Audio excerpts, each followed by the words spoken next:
América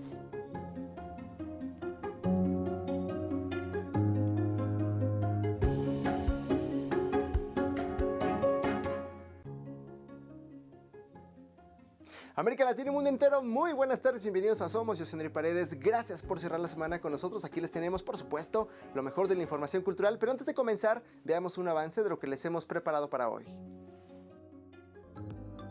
Somos, el programa cultural de Telesur, inicia con la información más destacada de los pueblos del mundo. A 50 años de la desaparición de Pablo Picasso, la comediante Hannah Gadsby vuelve a evaluar el legado icónico del artista en una exposición en el Museo de Brooklyn, en la ciudad de Nueva York. Avanza la programación del primer festival Isla Verde en la Isla de la Juventud, en Cuba. Además, conoceremos patrimonios del mundo. Todo esto y mucho más hoy en Somos. Toda esta y mucha más información cultural hoy aquí en Somos para cerrar la semana. Yo los invito a que nos sigan en nuestra cuenta de Instagram, @SomosTelesur. Escríbanos cualquier sugerencia o cualquier comentario y con mucho gusto les vamos a responder. Por lo pronto nos vamos a una breve pausa, no se vayan, ya comenzamos.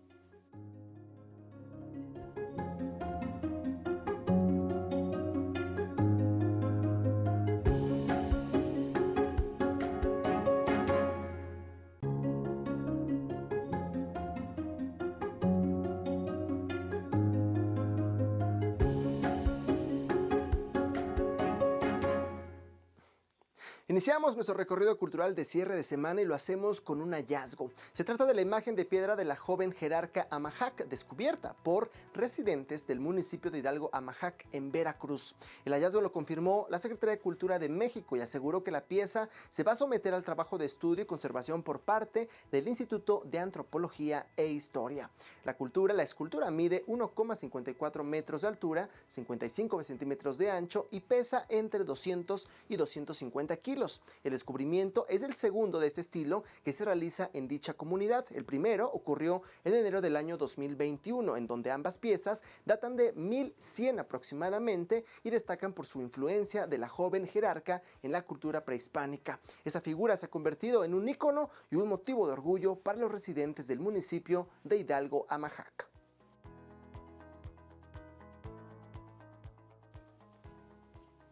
La reconocida banda de rock argentina, los Fabulosos Cadillacs, ofrecerán un concierto totalmente gratuito mañana, sábado 3 de junio, en el Zócalo de la Ciudad de México. La Secretaría de Cultura de esta ciudad lo anunció a través de su cuenta en la red social Twitter, y además la organización del concierto de la icónica banda de rock argentina dio a conocer que el evento se realizará la víspera en horas de la noche en el Zócalo de la ciudad capitalina, con entrada totalmente libre y gratuita. Esto como parte de la agenda cultural que dicha institución realiza mes con mes para el disfrute y esparcimiento de todas y todos los mexicanos. Los Fabulosos Cadillacs son reconocidos a escala internacional por la alegría de su música, pero también su fuerte postura en contra de las dictaduras militares, las guerras e invasiones a las autonomías latinoamericanas.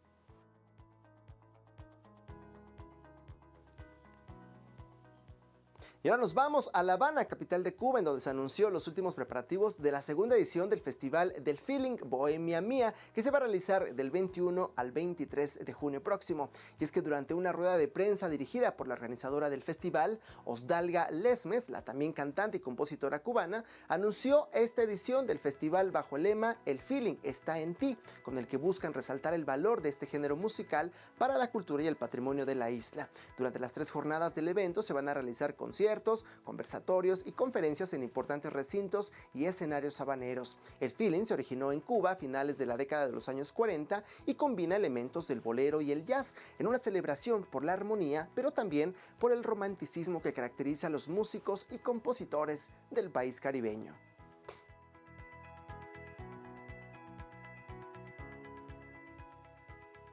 Y ahora les cuento que el reconocido trovador y poeta cubano Silvio Rodríguez recibió el título de doctor honoris causa. Esto por parte de la Universidad de La Habana en Cuba, como lo señala el vicepresidente del Instituto de Radio y Televisión de Cuba a través de su cuenta de Twitter con el siguiente mensaje. Universidad de La Habana otorga doctor honoris causa en Ciencias Sociales y Humanidades a Silvio Rodríguez y finaliza con la cita de un fragmento de la canción Llover sobre mojado del trovador.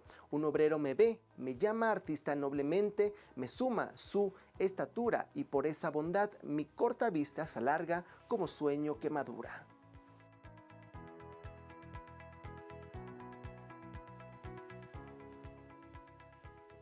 Y continuamos con más información cultural y les queremos compartir que la brasileña Cacau da Rosa, mejor conocida como Lady Acid, volvió a su país para presentar en 2 conciertos su más reciente trabajo titulado Lady Acid Experience. Les cuento que la cantante e ícono de la música underground carioca de los años 80 regresó a Brasil para la presentación de su obra artística titulada Lady Acid Experience, un performance que mezcla la música electrónica con diferentes estilos y formas de baile. En el paso por su país natal, Da Rosa, quien es cuestionadora de los patrones sociales del capitalismo en Estados Unidos, realizará un concierto en el estudio Audio Rebel de Botafogo y otro en el espacio multifoco de Lapa, ambos en Río de Janeiro. Aunque no se precisaron las fechas, la artista también anunció una posible gira por Europa, haciendo énfasis en países como Portugal, España, Francia, Reino Unido y Países Bajos para los meses de octubre y noviembre de este 2023.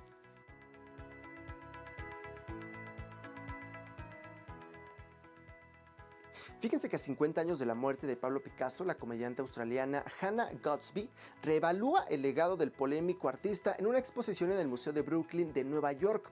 Comenzó la exposición denominada Este es Pablo Mágico, según Hannah Gadsby, desde donde se plantea una reevaluación del legado artístico de Picasso bajo una óptica feminista contemporánea. La muestra tiene lugar en el Museo de Brooklyn de la ciudad de Nueva York hasta el próximo 4 de septiembre. Esta exhibición, auspiciada por Francia y España, ha sido una de las más esperadas para rememorar a Picasso, en donde Gadsby desglosa las obras no separando al hombre del artista, por lo que cuestiona si es un genio, un misógino o ambas cosas. Esto tras las acusaciones del movimiento Me Too, en donde se denunció que aunque adicto al trabajo, Picasso ejerció control violento sobre las mujeres que compartieron con él y que incluso inspiraron sus grandes creaciones.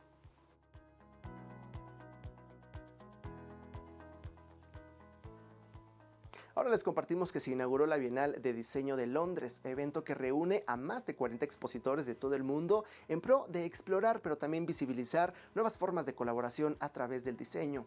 Y es que según los organizadores de la Bienal, la finalidad es buscar hacer del mundo un lugar mejor por medio de la óptica del diseño, dado que no es solo manifestar el pensamiento de los creadores, sino las soluciones a los desafíos que abordan diseñadores, científicos y propuestas de inteligencia artificial. Esta exhibición internacional tiene lugar en Somerset House, uno de los edificios históricos de Gran Bretaña, hasta el día 25 de junio, en donde se puede disfrutar de los proyectos de los más de 40 participantes, de los cuales destacan el pabellón chileno con su instalación de madera prestada, el cual fue elaborado en láminas biotextiles suspendidas en el techo a partir de fibras naturales. Con esto se reduciría el impacto de la tala en las selvas tropicales.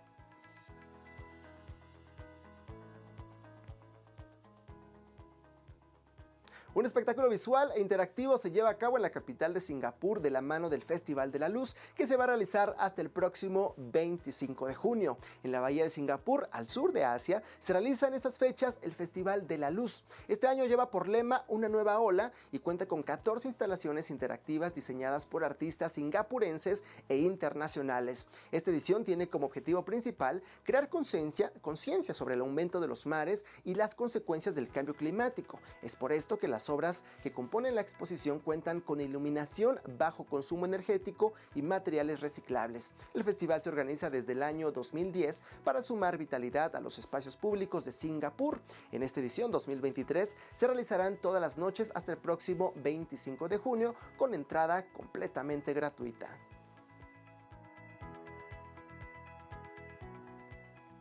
Y con esta información nos vamos a una breve pausa, no se vayan, continuamos con mucho más aquí en Somos.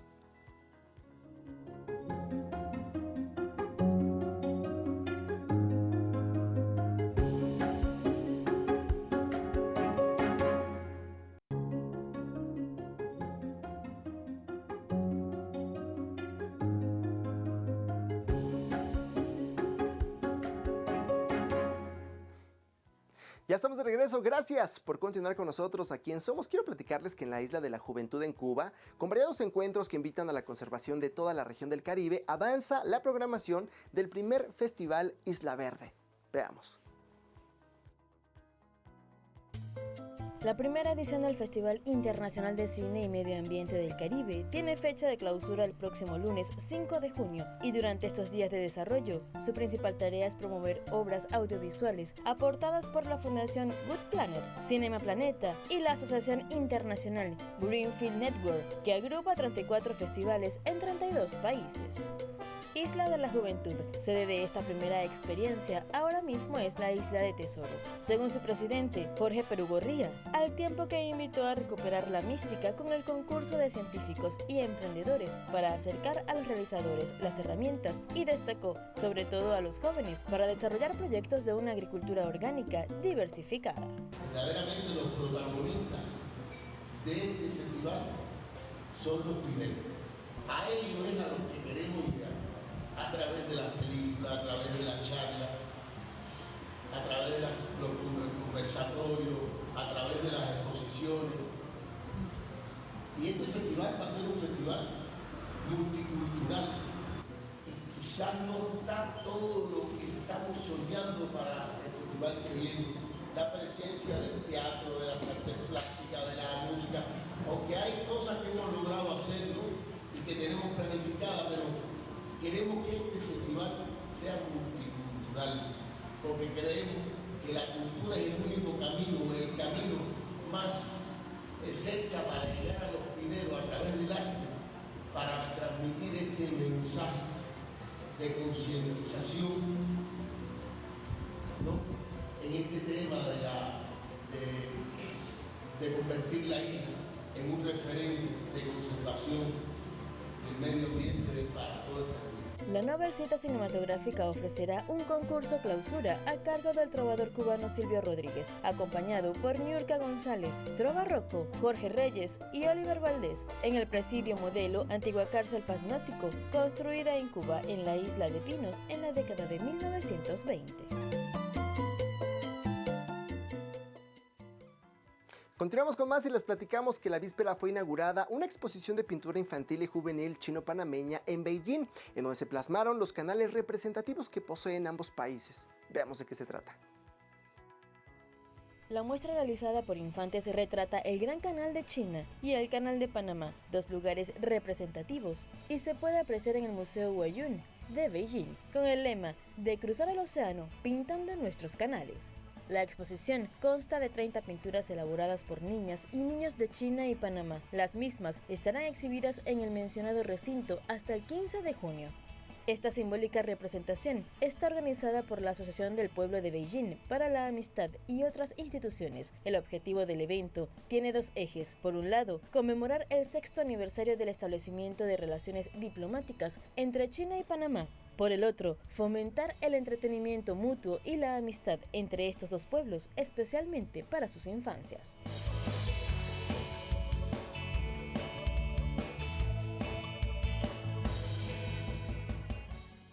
Y ahora nos dirigimos a Argentina, en donde el Centro Cultural de la Memoria Haroldo Conti cumple 15 años de vida. Creado en el año 2008 como un organismo público dependiente de la Secretaría de Derechos Humanos de la Nación en el marco de las políticas públicas de memoria, verdad y justicia, su nombre rinde homenaje al escritor argentino secuestrado y desaparecido desde el año 1976, el novelista Haroldo Conti. Veamos más detalles en el siguiente informe. Desde su fundación, el espacio de encuentro invita a reflexionar sobre la historia argentina y latinoamericana, sobre la memoria y los derechos vulnerados. Los mismos Saavedra te dicen, hacer la función acá tiene otro peso. Y sí, tiene un peso de compromiso, de mensaje, y todo lo que hacemos acá, todo está relacionado con los derechos adquiridos también, con la memoria, verdad y justicia, obviamente, pero trabajamos hasta con los jardines de infante, con la ESI, trabajamos también con el bullying, trabajamos con un montón de cosas que tienen que ver con la contención de esta sociedad mundial, ¿no es cierto?, que estamos viviendo. Y esto se refleja en la programación, que incluye actividades que abarcan distintas disciplinas a fin de abordar estas y otras problemáticas actuales. Frente a este momento también tan tan violento que estamos pasando en la Argentina, con muchos sectores que quieren debilitar la democracia, es donde más tenemos que estar fuertes, como ayer dijo Tati Almeida, que vino acá a darle una charla a todos unos chicos del secundario, que no le tengan miedo a la palabra militancia, que la militancia, como le hicieron también las madres, con amor, siempre con amor, nunca con odio, y con educación y con buena información, se llega, y lo más maravilloso también que tiene la cultura es que puede llegar con diferentes herramientas a interpelar y a que la gente se vaya, aunque sea con una pregunta sobre lo que vio acá, ¿no? Por eso la importancia de la muestra 19 y 20 de diciembre, por ejemplo, que echa luz sobre una de las etapas más oscuras que vivió el país suramericano desde el retorno de la democracia.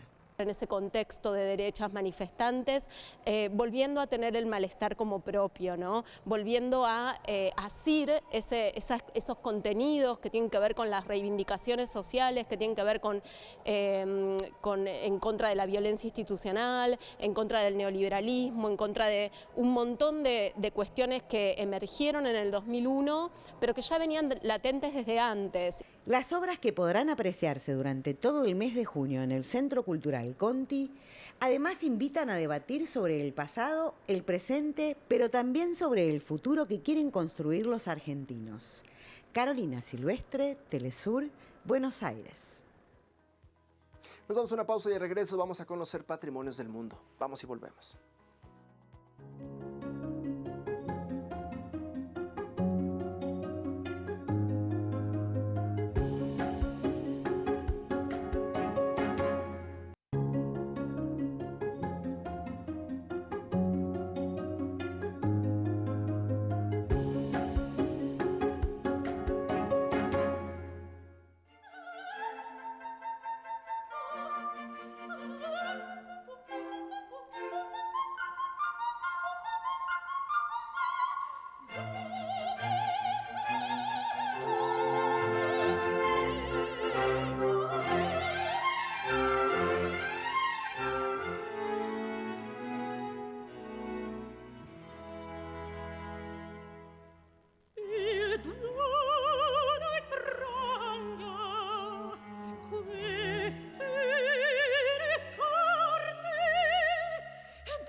Vamos a dedicar ese espacio cultural a la ópera, una de las expresiones artísticas más populares de la historia, la cual combina el canto con las artes escénicas y con la música orquestal.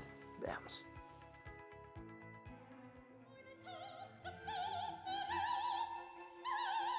La ópera es un género teatral que forma parte importante de la cultura europea y occidental, y que además se ha desarrollado en conjunto con la música clásica. Se trata de un montaje escénico que está acompañado de una orquesta en vivo y cuyos diálogos escritos en verso deben ser cantados, lo cual requiere una gran preparación por parte de sus intérpretes, quienes debían dedicar toda su vida al estudio y entrenamiento de este arte. La obra Dafne, escrita en 1597 en Italia, es considerada la primera obra de la historia y de ella se conserva únicamente el libreto, con las conversaciones y algunos fragmentos de las partituras que acompañaban el relato.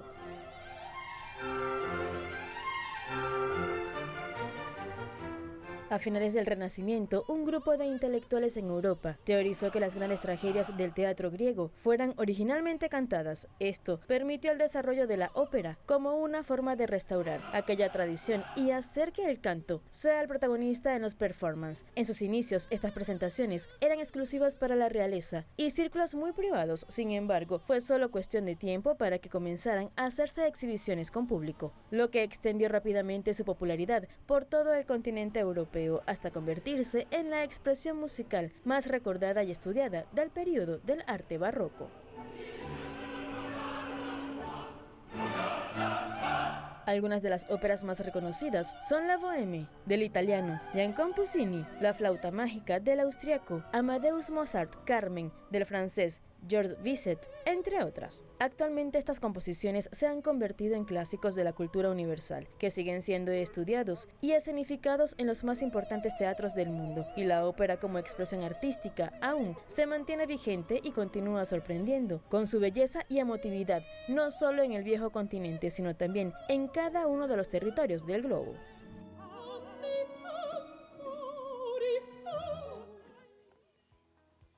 En la ópera actual, la voz masculina más aguda es la del llamado contratenor. No obstante, existió una figura recordada en este mundo artístico por poseer una potente expresión, incluso más suave. Se trata del castrato, o llamado tradicionalmente en castellano como capón. Veamos de qué se trata.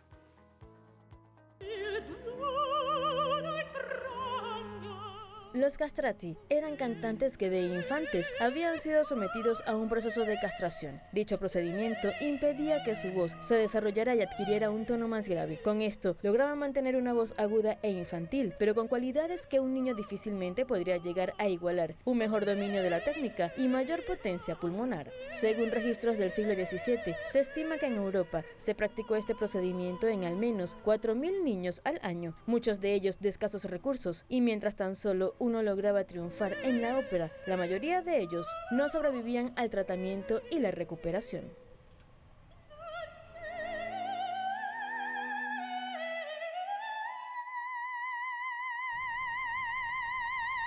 Esta práctica se remonta hasta el año 400 en la ciudad de Constantinopla, donde se realizó por siglos. Sin embargo, hoy en día se recuerda por su uso en la ópera italiana y europea. Aunque se llegó a prohibir, se seguía realizando de forma clandestina. En el año 1589, el Papa Sixto V prohibió a las mujeres participar en el coro de la Basílica de San Pedro, en Roma, orden que se extendió rápidamente al resto de las iglesias, y los castrati pasaron a ocupar esos lugares. En aquella época, los fanáticos y los productores de la ópera buscaban obtener la voz más aguda y melódica posible, razón por la que algunos de estos lograron convertirse en grandes artistas internacionales y figuras históricas, como el caso de Farinelli, de quien se realizó una película en el año 1994 y ofrece detalles no solo de su vida, sino de la cultura y las costumbres de esta sociedad contradictoriamente conservadora.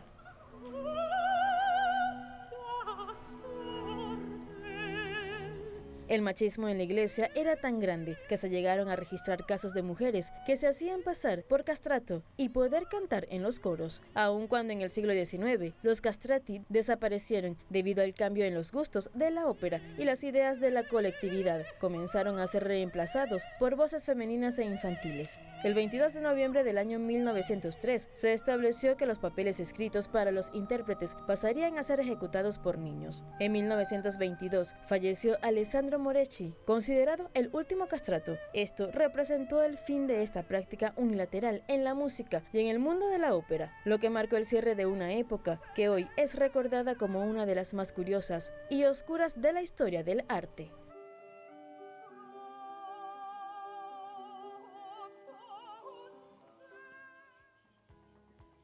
Y de esta manera llegamos al final de nuestro recorrido cultural, y hoy nos vamos a despedir con los exponentes que más se acercan a lo que fue la voz de los castrati. Se trata del tema La alegría inmortal del compositor italiano Nicola Porpora, interpretado por Filippo Mineccia, Samuel Mariño y Valer Sabados. Nosotros nos vemos el próximo lunes aquí en La Ventana Cultural de Telesur. Ya lo saben, misma hora, mismo canal. Que pasen un excelente fin de semana.